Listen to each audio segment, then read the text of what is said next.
একটা জিনিস লক্ষ্য করে দেখবেন, কোনো ব্যক্তি যদি আপনাকে ফোন করে আর আপনি যদি তার ফোনটা রেকর্ড করতে চান, তবে কিন্তু ফোন ধরার সঙ্গে সঙ্গেই সেই ব্যক্তি কিন্তু শুনে নেবে যে your phone has been recording বা your call has been recording. সে কিন্তু জেনে যাবে যে আপনি তার ফোনটা রেকর্ডিং করছেন। যদি এটা থেকে বাঁচতে চান তবে একটা ছোট্ট সেটিংস আছে, এই সেটিংসটা করে রাখলেই কিন্তু আপনি তো কল রেকর্ড করে নেবেন ওনার, বাট ও কিন্তু জানতেও পারবে না যে আপনি ওনার কলটা রেকর্ড করে নিয়েছেন। কিন্তু এই সেটিংসটা কি জানতে গেলে কিন্তু ভিডিওটি শেষ পর্যন্ত দেখুন আর প্রসেসটা একদম সেভ করে নিন, এটা কিন্তু আপনার অনেক কাজে আসবে। দেখুন, এই জন্য কিন্তু ফোনের ডায়ালারটা খুলে নিতে হবে। ডায়ালারটা খুলে নেওয়ার পর এই যে তিনটে ডট আছে এখানে ক্লিক করতে হবে, এবার আসতে হবে সেটিংসে ক্লিক করে নেওয়ার পর দেখুন কল রেকর্ডিং, এখানে ক্লিক করে নিতে হবে।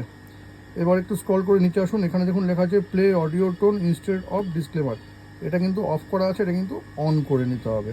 অন করে এগ্রি করে দিন। এবার কিন্তু আপনাকে যখনই কেউ ফোন করবে, আপনি যদি তার কলটা রেকর্ড করতে চান, সে কিন্তু আর বুঝতেই পারবে না যে আপনি তার কলটা রেকর্ড করে দিচ্ছেন, কারণ সেই আওয়াজটা কিন্তু আর শোনাই যাবে না। এই সেটিংসটি যদি আপনাদের কোনো কাজে লেগে থাকে তবে কিন্তু এটাকে অবশ্যই শেয়ার করবেন। আর এরকম নতুন নতুন ইনফরমেটিভ ভিডিও পেতে প্লিজ সাবস্ক্রাইব আমার চ্যানেল সাবজেক্ট সম্রাটকে। Thank you.